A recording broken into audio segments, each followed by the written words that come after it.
Hi friends, welcome back. तो friends, ये वाला वीडियो बड़ा मज़ेदार हुआ। इसकी हमने छोटी सी क्लिपिंग की थी और इतना रिक्वेस्ट थी। अच्छा, मुझे तो पता ही नहीं था कि पूरा कोई इंटरव्यू भी है, तो इतनी रिक्वेस्ट के बाद वो लिंक्स की जो आई भैया भंडार फटफट फटफट करके, तो मैंने कहा चलो अब देखते हैं। नहीं, कमाल का भैया, कमाल के ये हेमंता भाई साहब जो हैं बड़े आगे जाने वाले हैं।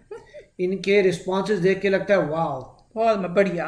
तो टाइटल है catch Assam CM Himanta Biswa Sharma live at Republic Rashtra Sarvopari सम्मेलन विद अर्नव गोस्वामी। सम्मेलन है जी। अरे वाह। हाँ, तो चलो वीडियो शुरू करते हैं, मजे लेंगे। वीडियो शुरू करने से पहले अगर आप चैनल पर नए हो और आपने अभी तक सब्सक्राइब नहीं किया तो जल्दी से पहले सब्सक्राइब के बटन और बेल आइकन को क्लिक कर लो ताकि आपको हमारे सारे न्यू वीडियोस के नोटिफिकेशन मिल जाए जैसे हम अपलोड करें। अगर आपको वीडियो पसंद है प्लीज लाइक एंड शेयर। चलिए शुरू करते हैं। बिस्वा शर्मा जी, अरे वाह, स्टार्टिंग से देख बिल्कुल निधि, आपने बताया हिमंता बिस्वा शर्मा मौजूद है और विकास और समृद्धि किस तरीके से साथ में आती है, उनको कहना है संस्कृति और राजा। धरोहर के संवर्धन के लिए किस तरीके से प्रयास किए जाते हैं, ये हमने देखा है। और अब हम दिखाते हैं कि हिमंता बिस्वा शर्मा ने किस तरीके से कार्य किया है। आइए देखते हैं। इनके बयान विपक्ष को जहर बुझे तीर की तरह लगते हैं। बतौर मुख्यमंत्री इनके निर्णय और नीति जनहितकारी होते हैं, पार्टी के जनाधार को मजबूत करते हैं। वहीं कट्टर सोच और आतंकी गतिविधियों में शामिल लोगों के लिए काल बनते हैं। अवैध मदरसों पर चलने वाला बुलडोजर हो या असम में कट्टरपंथी गतिविधियों पर सीधा एक्शन, हिमंता बिस्वा शर्मा की पहचान एक मजबूत और लोकप्रिय नेता की पूरे देश में बन रही है। गुवाहाटी से लेकर हैदराबाद तक और दिल्ली से लेकर श्रीनगर तक हिमंता के बयान सुर्खियों में रहते हैं। अमेरिका भी उत्तर पूर्व में शांति और विकास, असम में सबका साथ सबका विकास वाला मिशन उनकी अगुवाई में बहुत तेजी से आगे बढ़ रहा है। यहाँ बढ़िया लीडर है, वो आगे चले जाइएगा। हिमंता के तीर उनकी पुरानी पार्टी कांग्रेस पर कुछ अधिक ही गंभीर वार करते हैं। तो सीक्रेट भी पता है कांग्रेस में। ये तो पूरा की पूरा मजाक है। नाना देश को तोड़ेगा और उनका ही ज्ञान चिल्ड्रन बोलेगा कि भारत को जोड़ो। अरे भाई, कैसे हम जोड़ो है भाई? तुम्हारा नाना ने तो देश को तोड़ के सलाह किया।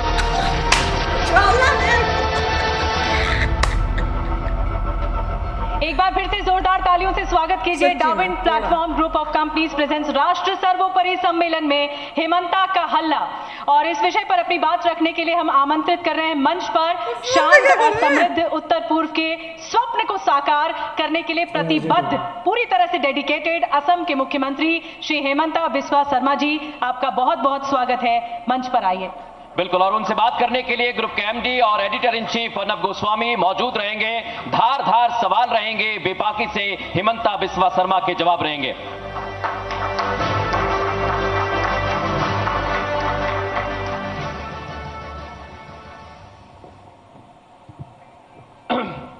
हिमंता दा, आपका बहुत बहुत स्वागत है हमारे इस सम्मेलन में और रिपब्लिक भारत के इस मंच पर। और बहुत बहुत थैंक्स, आपने बुलाया, मैं आपको बहुत बहुत धन्यवाद देता हूं। मैं दो बातें कहना चाहता हूं आज कि जब रिपब्लिक भारत हमने शुरू की थी, आज मैं अभी हिमंता दा से कह रहा था कि 1996 में मैं नौकरी ढूंढने आया था दिल्ली में। नौकरी मुझे मिली थी कलकत्ता कॉरेस्पॉन्डेंट की।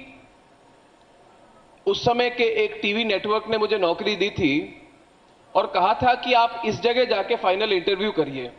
इनका किया था क्या? और जब मैं उस जगह गया फाइनल इंटरव्यू करने, नौकरी हाथ में थी, तो मुझे बोला गया आप किस चीज की नौकरी के लिए अप्लाई कर रहे हैं। तो मैंने कहा कि भाई मैं तो आपके ही इधर कलकत्ता में हिंदी चैनल का कॉरेस्पॉन्डेंट बनूंगा। तो मुझे बोला गया भाई तुम आसाम के हो, तुम हिंदी नहीं बोल सकते।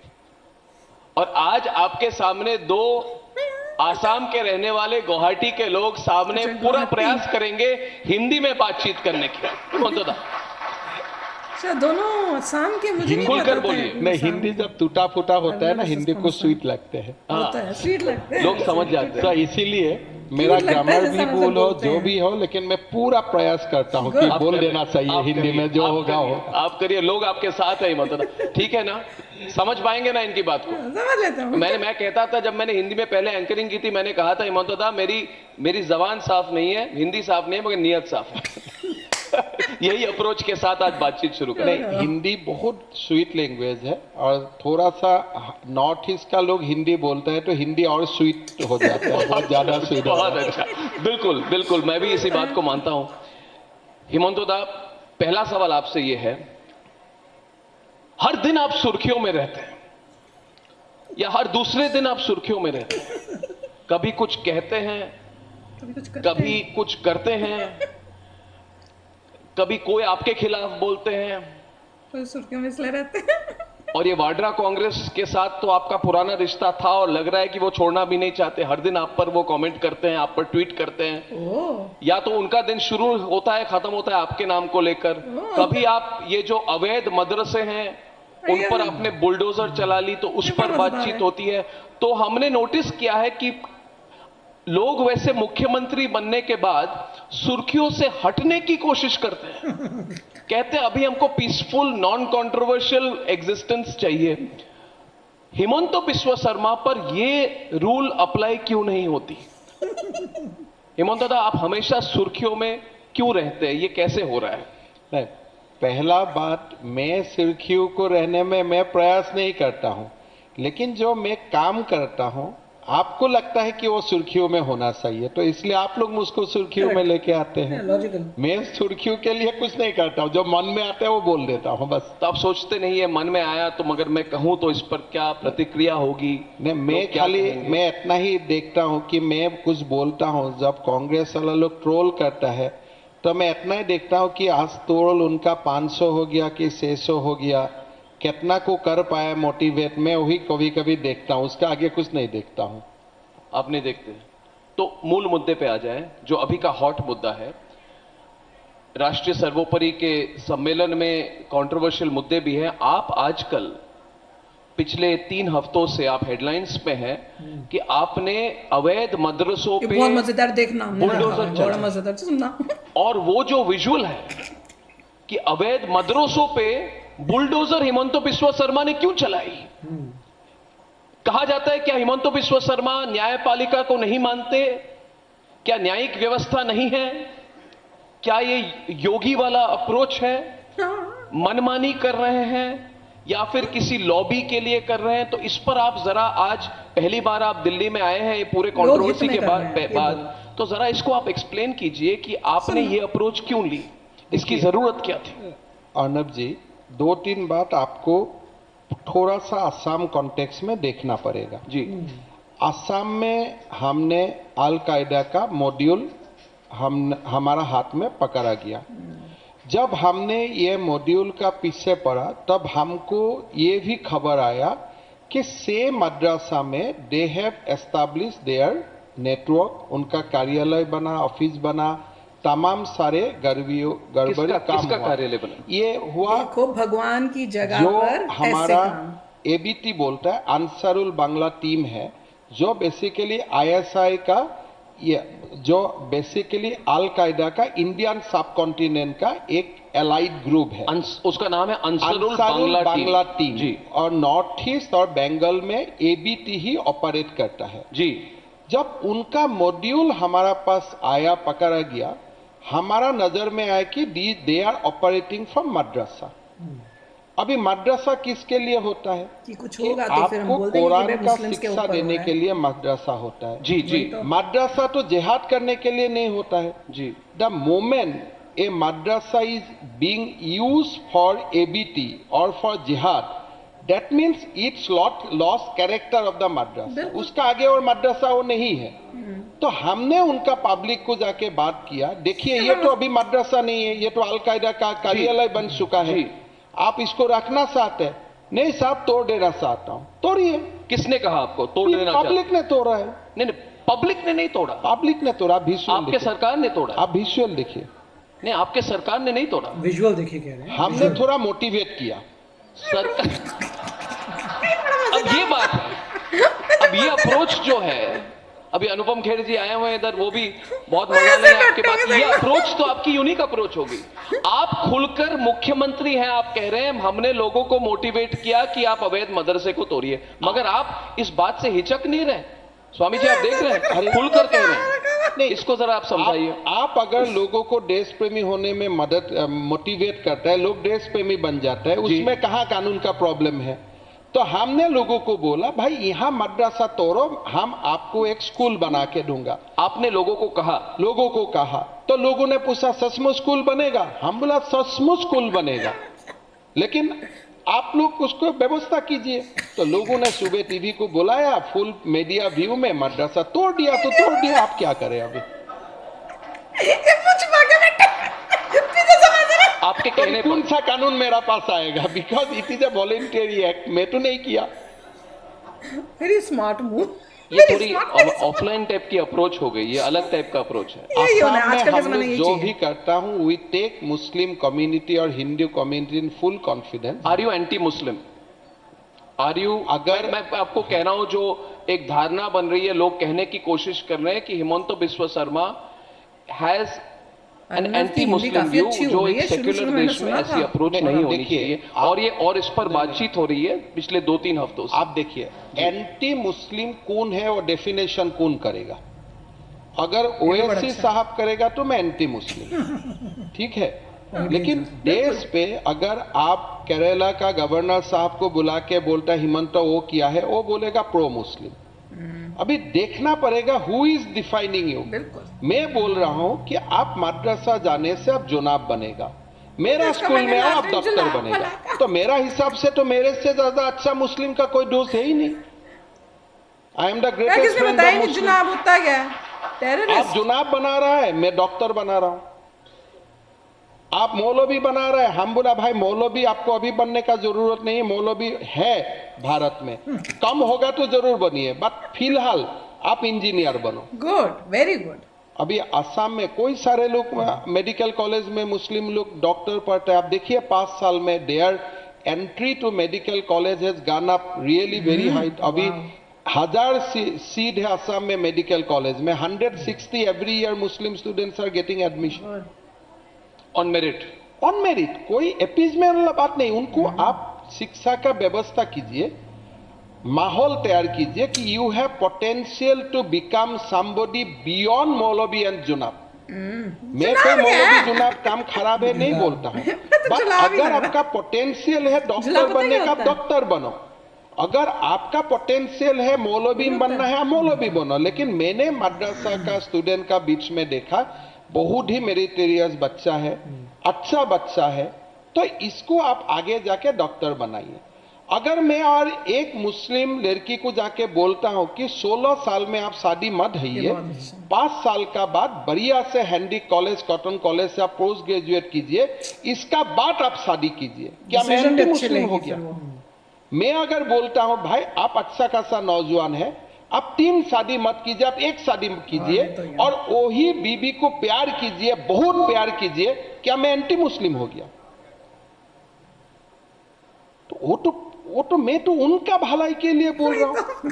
I am CM of Assam. वो कहेंगे आप इंटरफियर क्यों कर रहे हैं, उनकी ये पर्सनल लॉज है, उनके अप्रोच है। आपको क्या आप इस पे माना कहाँ है? आप मुझको संविधान में बोलिए, कोई बाधा है क्या मुसलमान लोगों को ये बोलने का कि भाई आप एक है, 16 साल में शादी मत हुई है, 22 साल में है। Muslim is also belongs to me, I am chief minister of Assam. मैं हिंदू का तो सीएम नहीं हूं, मैं हिंदू को भी सलाह दूंगा, मुसलमान को भी सलाह दूंगा। जी, जब हिंदू को सलाह देता हूं वो आप हेडलाइन नहीं करता है, जब मुसलमान को सलाह देता हूं आप हेडलाइन करता है, and thereby giving a impression that we are anti Muslim. वही तो, वो तो काम नहीं चलेगा ना। ये अनकन्वेंशनल अप्रोच है हिमंता। और मैं जितने लोग इधर हैं और जितने लोग देख रहे हैं लाइव स्ट्रीमिंग में, वो यही कहेंगे कि कई लोग करते हैं, कई लोगों के विचार होते हैं, मगर कई मुख्यमंत्री ऐसे भी हैं जो बिना बोले करते हैं, मगर हिमंता बिस्वा शर्मा ऐसे हैं कि करते भी है, बोलते भी है, प्रोत्साहन भी देते हैं। अर्नब देखिए, कुछ बातें काफी पेनफुल होता है। जैसे हायर सेकेंडरी क्लास 2 पास करने का बाद हम बच्चा को स्कूटी देता हूं आसाम में, जो भी 5 डिवीजन गर्ल्स मिलता है, 20-22 हजार हम स्कूटी डिस्ट्रीब्यूट करता हूँ। लड़की लोग आके स्कूटी लेते हैं, उस समय मेरा दिमाग में आते हैं कि यही उम्र का लड़की हमारा वो फलाना सब डिवीजन में 4 बच्चा का भी मां बन चुका है। तो मैं भाषण में बोलता हूं कि my heart goes to those ladies, those girls who should have been in college but bearing 5-4 children at the age of 19। तो बोलना तो पड़ेगा, नहीं बोलने से समाज कैसे सुधर होगा? कोई मुसलमान ओवैसी का प्रॉपर्टी नहीं है, मुसलमान भारतवासी है और भारतवासी को ये रास्ता सबको समझना दिखाना चाहिए। हर भारतवासी को दायित्व और कर्तव्य है। या ओवैसी का मॉर्गेज मत कीजिए मुसलमान को, ये गलत अप्रोच है। आपको ओवैसी के साथ पर्टिकुलर प्रॉब्लम क्या है? नहीं, मेरा प्रॉब्लम है यार। ओवैसी कौन है, मैं एक ही दो बार मिला हूं। सोच का साथ प्रॉब्लम है, सोच he thinks that he speaks for Muslim. Oh, he speaks totally तो रॉन्ग। मेरा है ठीक है, मैं भी मुसलमान के लिए बात करता हूं, कभी वोट करवाइए, मुसलमान के लिए नहीं बात करता, वो मुसलमान को दबा दे। आपको तो नहीं मानते, आपका पार्टी तो पूरा देश में नहीं है। How media thinks that he is a spokesperson of Muslim? How you came to that conclusion? Because वो तो खाली हैदराबाद ही जीतता है। असम का मुसलमान में तो उनका तो कोई नहीं, उनसे मैं ज्यादा वोट पाता हूं। We got more votes. होता है। तो how he becomes spokesman? बिल्कुल, वेरी गुड। पूछेंगे उनको 5 बजे वो आ रहे हैं प्रोग्राम। किसने बताया, थोड़ा पूछ लीजिए, हर बात में बोलता है। हम लोग तो इलेक्टेड आदमी हैं, हम लोग को वोट दिया है, as long as we are in the seat we will speak for everybody. Very good. But उनको कोई असम में भी घटना होगा, लोग माइक लेके उनका पास जाते हैं। अरे आपका पास क्यों जाते हैं? असम का मुसलमान का पास जाओ। बिल्कुल, वेरी गुड। कोई यूपी में कुछ मदरसा गिरा है, क्यों गिरा है, क्या गिरा है? भाई यूपी का मुसलमान का इंटरव्यू लो, आपका क्यों लेता है? आप तो जानते भी नहीं। मगर आप कह रहे हैं कि जो ये आपने इलीगल मदरसे जिनको आपने कहा कि हमने लोगों को प्रोत्साहित किया कि इसको तोड़ दे, आप कह रहे हैं ये जो आपने जो किया वो देश हित में है, राष्ट्र हित में, क्योंकि हमारा सम्मेलन राष्ट्र सर्वोपरि है। देखिए, इससे राष्ट्रहित का कोई काम नहीं हो सकता है। लोगों को आप बताओ कि देखो आपका मदरसा में ये हो रहा है, बिल्कुल। 10 people has to convince कि हाँ ये हो रहा है। For that my police has to walk with the people. We have to first convince them. Convince होने के बाद हम लोग बात करता हूँ आगे रास्ता क्या है। तो लोग बोलते हैं नहीं, आगे अगर सरकार एक अच्छा स्कूल देता है तो हमारा बच्चा को हम मदरसा नहीं भेजता हूँ। तब पुलिस हमको फोन करेगा कि sir are you ready to give a school? ऐसे ठीक है, मैं दे देता हूँ। Then they go and demolish. This is as a we took Muslim people as a partner in our action. हमारा कोई कम्युनिटी से दुश्मनी नहीं है। Nobody should think about that. और वो मोदी जी का मॉडल है ही नहीं। You work with the community. और कम्युनिटी ही आपको सपोर्ट करेगा। मैं समझ रहा हूँ आपकी बात हिमंतोदा। मुझे लगता है कि politics is a route to an end. Politics end नहीं हो सकती। सत्ता पाना देश के लिए कुछ करने के प्रयत्न में एक स्टेप है, मैं ऐसे मानता हूं। कई लोग इस देश में हैं जो और कई दशकों से हैं जो जिनके लिए सत्ता पाना ही एक एंड है, और ऐसे लोग भी हैं जो सत्ता पाने के बाद जानते नहीं अब सत्ता के साथ क्या करें जब तक अगला चुनाव ना हो। ऐसा भी हम देख चुके हैं। तो मैं जानना चाहता हूं कि आपका अप्रोच क्या है, क्योंकि देखिए मानना पड़ेगा कि आपको सत्ता पाने का कोई ट्रिक है जो आपको पता है। अब उसके बारे में मैं बाद में बात करूंगा, क्योंकि आप बहुत यूनिक किस्म के पॉलिटिशियन हैं जो सबको लेके चलते हैं। प्रेसिडेंशियल इलेक्शन में आप ममता बनर्जी को भी मना लेते हैं कि आपके पार्टी के खिलाफ वोट ना करें। आप पार्टियों को तोड़ते हैं, अपने राजनीतिक ओपोनेंट्स को गाड़ी में बिठा के असेंबली में ले जाके आपके लिए वोट करवाते हैं। आप जैसे बहुत कम पॉलिटिशियंस होंगे जो ये सब इतने क्वालिटीज हैं, मगर आपका अप्रोच क्या है और असम के लिए और देश के लिए? देखिए आपकी थिंकिंग क्या है? What is your vision? Arnab, आपका और मेरा व्यू सेम है। असम देश का अंदर असम एक बहुत बड़ा स्टेट होते हुए उभारे, और हमारा देश वर्ल्ड में सबसे बड़ा होके उभारे। और इससे आगे और क्या आइडियोलॉजी है, राइट लेफ्ट सेंटर, वो तो मेरा दिमाग में नहीं आता है। मैं जानता हूं एज ए मिनिमम कि Assam should be in the top 5 state of the India, and India should be the world strongest mightiest state in the world. इतना ही फिलॉसफी है। आगे राइट लेफ्ट सेंटर वो तो मेरा दिमाग में आते नहीं, यही तो होना उसके तरफ प्रयत्न किस दिशा में आप कर रहे हैं? कम हो रहा है। नहीं, जैसे असम की बात करें तो जब मैं गुवाहाटी से हूं, भोरलुमुख में हमारे दादाजी का घर था, आपको याद है, जो अभी जीएस रोड है, और वहां पे हम खड़े होते थे। जब मैं 10 साल का था, मैं खड़ा होता था वहां पे अपने घर के बालकनी में, और सामने से प्रोसेशंस होते थे। मैं 6-7 साल का था, कहा जाता था अहोया उलाया, there used to be student agitations, और उसमें एक सेंस ऑफ एलियनेशन की बात होती थी कि आसाम को इग्नोर किया गया है, आसाम को तेल की रॉयल्टी नहीं मिलती है। एक तरह से जो पॉलिटिक्स वहां पे बनी थी वो थी ऑफ एलियनेशन। तो पिछले लोग जानना चाहेंगे, आज अगर कोई गुवाहाटी में जाए तो लगता है कि बहुत बड़ा मेट्रोपॉलिटन सिटी है, बहुत डेवलपमेंट हो रही है, और जिस तेजी रफ्तार से हो रही है, आप गुवाहाटी से शिलोंग जाए 2 घंटे में पहुंच जाते हैं। तो मैं जानना चाहता हूं अप्रोच क्या बदली है 30 सालों में, और इससे हम क्या एग्जाम्पल ले सकते हैं? मैं आपको थोड़ी एग्जाम्पल देता हूं बिकॉज ऑफ पॉसिटी ऑफ टाइम। नहीं, आप बिल्कुल खुलकर बोले। पहला बार नॉर्थ ईस्ट एक बहुत बड़ा सेंस का और अभी जा रहा है। आप भी उत्तर पूर्व से है, सब आप जानते हो, नॉर्थ ईस्ट का कोई सारे स्टेट में ब्रॉडगेज भी नहीं था, ब्रॉडगेज नहीं था, रेल का एक ही लाइन था जी, आने का जाने का एक ही लाइन। सो जो डिस्टेंस 24 आवर्स लगते थे वो 48 घंटा लगता था। मीटर गेज में कहीं में मीटर गेज में एक ही ट्रैक है, आने का भी जो जंक्शन में ट्रेन खड़ा रहता था, सिंगल लाइन। कोई स्टेट में एयरपोर्ट नहीं था जी। आज आप अगरतला का एयरपोर्ट जाइए, it is much better than Lucknow airport. अच्छा, अब मैं गारंटी का साथ बोल योगी रहा जी हूं। पसंद नहीं करेंगे इस बात को। अब आज इट इज बेटर देन, और ये सच्चाई योगी जी है, का बताइए। एयरपोर्ट और आगे बढ़ेगा समय में, but as of today Agartala airport is much better than Lucknow airport as of today. Fantastic. Tawang तक जाने का अभी रेल लाइन बसना शुरू हो गया। कहाँ तक? ताइवान? नेक्स्ट मंथ क्या बोला?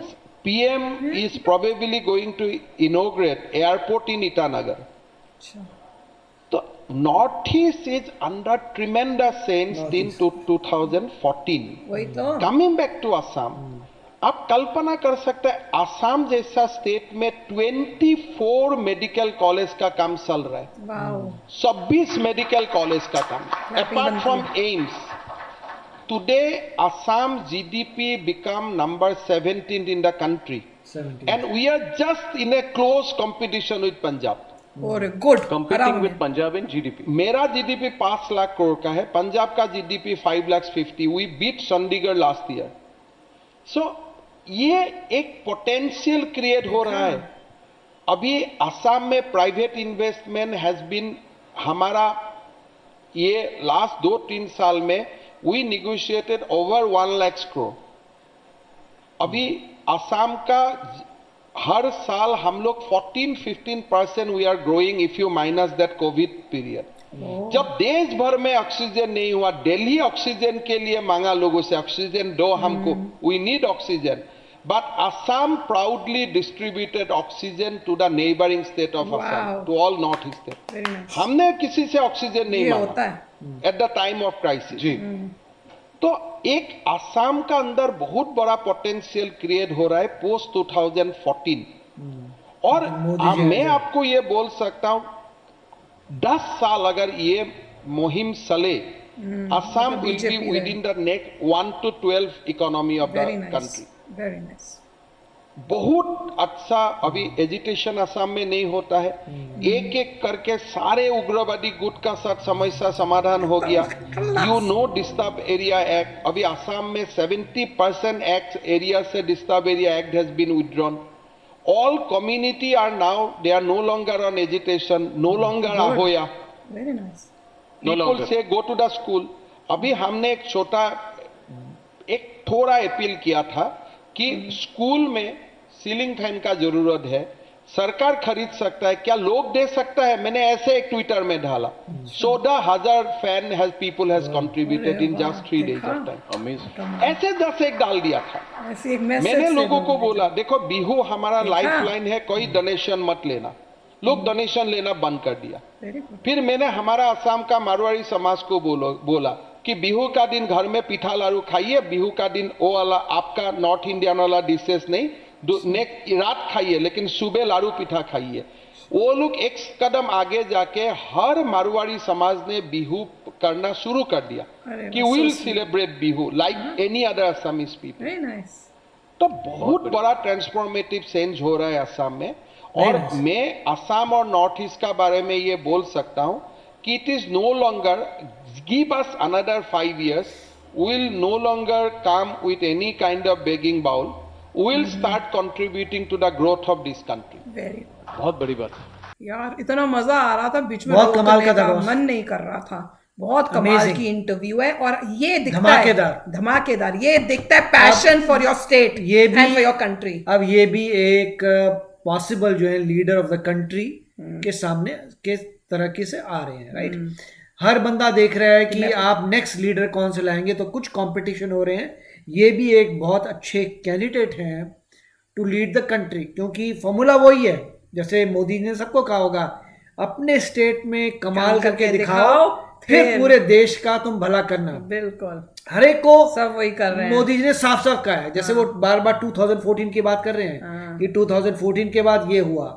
मोदी जी ने सबको कहा होगा, देखो भैया, जो अपने स्टेट में बेस्ट करेगा वो पूरे देश का भला करने के लिए सही बंदा होगा, आए और करे देश का काम भला। दिखाओ अपना काम, और उसके बाद तुम्हें अकॉर्डिंग टू तुम्हारा स्टेट कितना प्रोग्रेस किए, उसके हिसाब से तुम्हें अपने लीडरशिप रोल मिल जाएंगे कंट्री के, क्योंकि तुमने कुछ दिखाने के लिए तुम्हें कुछ है। बिल्कुल। तो बहुत ही अच्छा है, और जैसे बता रहे हैं, और बहुत अच्छी बात है कि उनको मौका दिया गया है हेमंता जी को कि आइए और अपने विचार जो हैं बोलिए। वेरी नाइस, मजेदार था वो जो बोला ना, वो क्या कमाल का बोला कि भैया तुम्हारे नाना ने तो बंटवारा की और तुम यात्रा कर रहे हो, देश जोड़ो यात्रा कर रहे हो।